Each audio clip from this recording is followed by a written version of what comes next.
Bonsoir, bienvenue dans cette nouvelle édition d'Info Soirée. Voici les titres à la une de votre journal. Deux anciens enquêteurs de l'ATSU arrêtés par l'ICAC pour avoir dissimulé 233 000 roupies après une perquisition en 2019. Ils ont été provisoirement inculpés sous la Prevention of Corruption Act. L'arrestation d'autres officiers ayant participé à cette opération sont aussi à prévoir. Après 8 ans d'attente, enfin les élections villageoises, elles ont été fixées au 22 novembre prochain.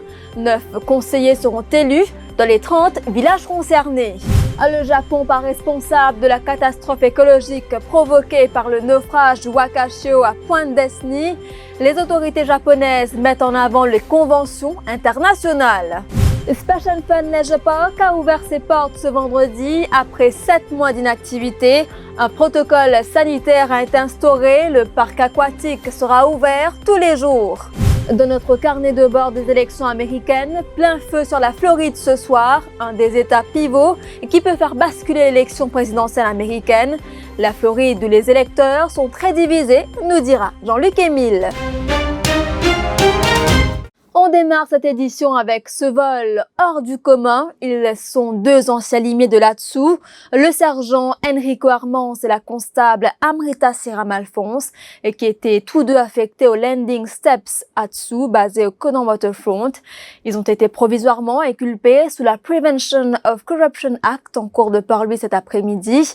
Après leur arrestation par la commission anticorruption, les deux policiers auraient participé à une opération en mai 2019 au domicile d'un habitant d'Épinay, où ils ont saisi 625 000 roupies. De cette somme, seulement 392 000 roupies ont été restituées. La victime a porté plainte à l'ICAC il y a environ 2 mois après avoir appris que cette équipe faisait l'objet d'une enquête de la commission anticorruption. Ils ont tous deux obtenu la liberté conditionnelle ce vendredi chez Adjadou. C'est le 22 mai 2019 que l'équipe de Landing Steps ATSU avait perquisitionné le domicile d'un habitant de Épinay. Selon les dires du propriétaire, une somme de 625 000 roupies avait été saisie sur place. Une entrée dans le diary book confirme l'opération, mais ils n'ont pas mentionné le montant de l'argent saisi sur place. Le même jour, le propriétaire est autorisé à partir. Mais le seul souci, il confirme que les officiers lui ont restitué seulement la somme de 392 000 roupies et 297 000 roupies manquées. Toujours aucune mention n'a été faite dans le diary book. Cet habitant de Épinay a décidé de rapporter l'affaire à la commission anticorruption quand il a appris que cette même équipe faisait l'objet d'une autre enquête. Il s'agit de la descente de cette équipe au domicile du propriétaire d'une agence de voyage dans la capitale où une somme de 9,5 millions de roupies faisait polémique. Selon des sources proches de l'ICAC, plusieurs officiers qui avaient participé à cette opération seront également arrêtés. Je vous le disais en titre, les élections villageoises ont été fixées au 22 novembre. 526 597, c'est le nombre d'électeurs des régions rurales qui seront appelés aux urnes. La décision a été prise ce vendredi. Le dernier scrutin remonte au 2 décembre 2012. Les élections villageoises auront donc lieu 8 ans après. Le point avec Elodie Demeune. Les électeurs des 130 villages devront choisir 9 conseillers, dont au moins 3 femmes. Triolet et Goodlands demeurent de loin les plus grandes agglomérations rurales. En ce qu'il s'agit des 130 villages, ils sont tous sous la juridiction des conseils de district, dont le nombre passera de 4 à 7. En 2005, il n'existait que 124 conseils de village. Avec la nouvelle loi, 8 autres villages, notamment Bramstan, Cancarol, Grande Retraite, La Flora, Nouvelle Découverte, 16e Île et Trouobiche, qui étaient jusqu'ici annexés à des villages voisins, ont eu leur propre conseil de village. Ces élections régionales sont connues pour être folkloriques, mais servent également de baromètre pour le gouvernement en place, surtout dans les régions rurales où les groupements politiques bénéficient du soutien indirect des députés de la majorité ou de l'opposition. Aux dernières élections villageoises, le taux de participation était de 50,54%, ce qui indique qu'un électeur sur 2 n'avait pas participé aux élections villageoises de 2012. Et Xavier Luc Duval encouragera les meilleures équipes possibles pour les présenter aux élections villageoises. Il a appris la nouvelle sur les réseaux sociaux. On doit aux Mauriciens une amélioration de l'administration régionale et des district councils, dit-il. Il dit aussi encourager les gens valables à se mettre au service de la population. Pour une fois, les échéances sont respectées. Bon pour la démocratie, qui pour une fois peut respecter échéance. Et en tout cas, nous, du monde, dans le village, de près, c'est clair que ce n'est pas une occasion que le parti politique ne prend pas, mais nous, en tout cas, on encourage une meilleure équipe possible pour présenter, pour capable relever le défi de l'administration régionale. Nous connaissons qu'il y a certains districts qui marchent bien et certains qui ne marchent pas bien du tout. Et moi, je pense que nous devons aller aux Mauriciens, qui nous capables d'améliorer au niveau de l'administration des districts council. Et en tout cas, si mon une contribution vous fait dans cette élection-là, c'est pour assurer qu'il y ait un homme du monde indépendant, mais quand même qu'il y ait une volonté pour rendre hommage et faire le travail nécessaire.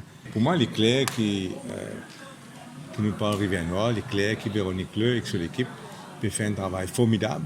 Et non seulement ça, il peut faire un travail formidable, mais il ne peut pas laisser impressionner par une action, même illégale, de certains ministres et du gouvernement. La suite après la pub.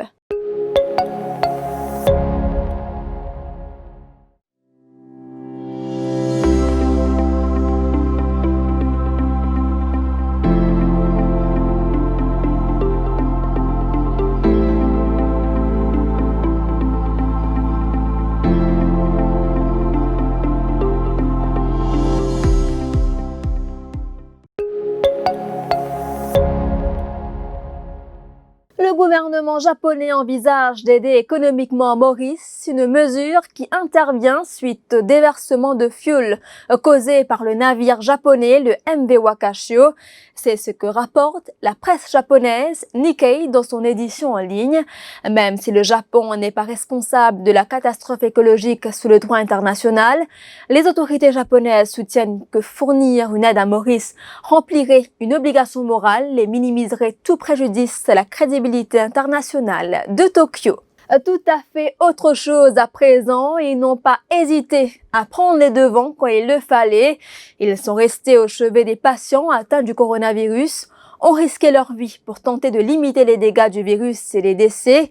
Eux, ce sont les frontliners, des médecins, infirmiers et ambulanciers que l'équipe du Hilton Hotel a décidé d'honorer hier lors d'un dîner organisé pour saluer leur travail.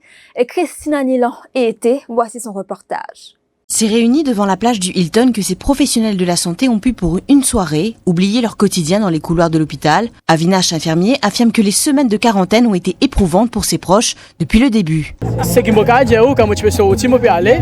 Quand nous prenons nos valises, nous peux sortir. Nos familles peuvent penser que nous ne pas pour retourner. Je ne suis pas capable de venir derrière pour guetter si papa peut guetter moi ou non.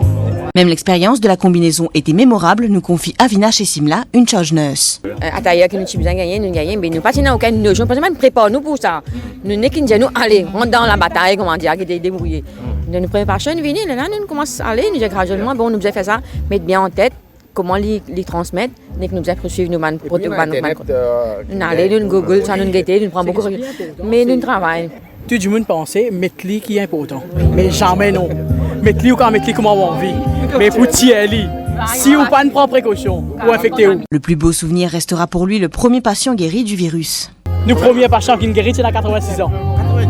Si vous dire, il y a tout malade qui est capable. Il est diabétique, il essaie de faire opération l'équerre, il essaie d'attention. Mais n'oubliez pas la grâce de Dieu. L'époux de Simla, Ajay, est l'un des rares médecins à avoir pratiqué des opérations durant la pandémie. Il a même participé à l'intervention pour tenter de sauver le Dr Chong. C'était une première expérience. On rentre dans une salle d'opération. On a un petit peu de masque ordinaire. Mais ce jour-là, nous avons mis un masque spécial, bien blindé, comment dire, dans l'espace comme ça. La peur de contaminer ses proches était telle qu'il fallait s'auto-isoler pour eux, nous explique le docteur Ashwamed Dinasingh. Mais quand même ça, c'était un moment un peu difficile parce que nous ne pouvons quand même causer avec ma famille, juste directement, juste par téléphone. Ce dîner était une façon pour le personnel de l'hôtel de prendre soin des soignants, indique le directeur du Hilton, Jacques Brune. On avait décidé avec les médecins, Dr Gunga et Dr Dinasingh, dès que ce serait un peu plus calme, de pouvoir les inviter, nous, à notre tour, de prendre soin d'eux-mêmes. Ils n'accueillent pas tous les nouveaux cas importés de la même façon. Si la première fois en mars, ils ont dû prendre sur eux pour s'occuper des malades tout en combattant le virus, ils se disent prêts à braver de nouveau ces défis aujourd'hui, si jamais une deuxième vague devait survenir. Le Splash and Fun Leisure Park a rouvert ses portes aux visiteurs depuis ce matin. Ce parc aquatique était fermé depuis mars suite au confinement lié à la pandémie de Covid-19. Le parc sera ouvert 7/7 et même les jours fériés de 9h à 17h.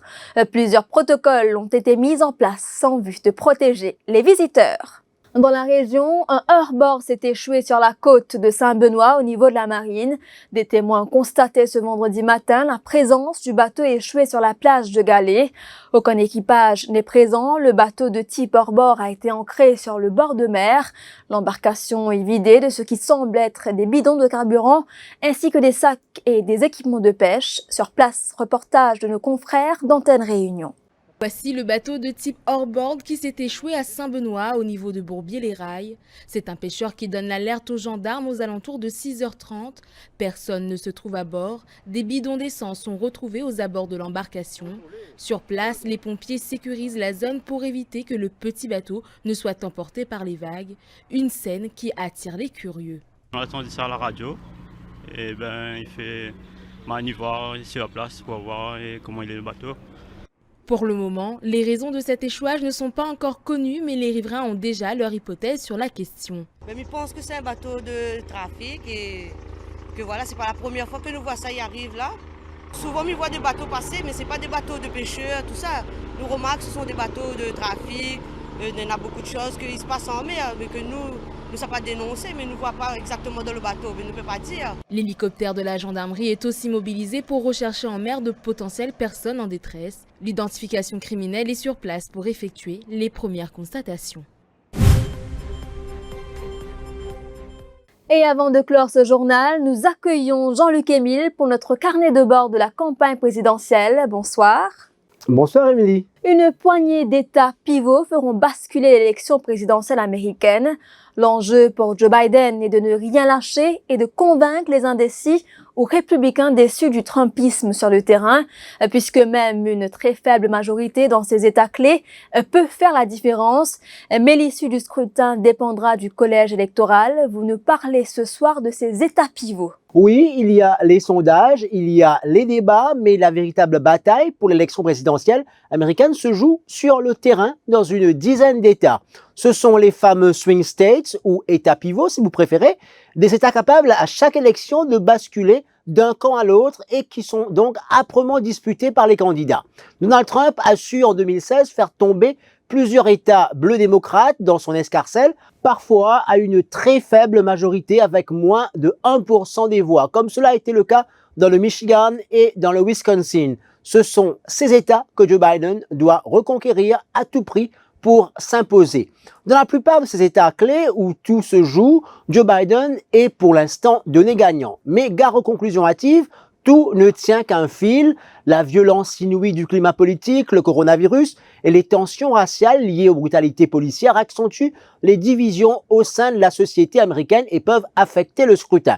Sur le terrain, les électeurs ont des opinions tranchées, mais aussi des indécis, des citoyens conscients de l'importance de voter, mais qui n'ont pas encore fait leur choix parfois.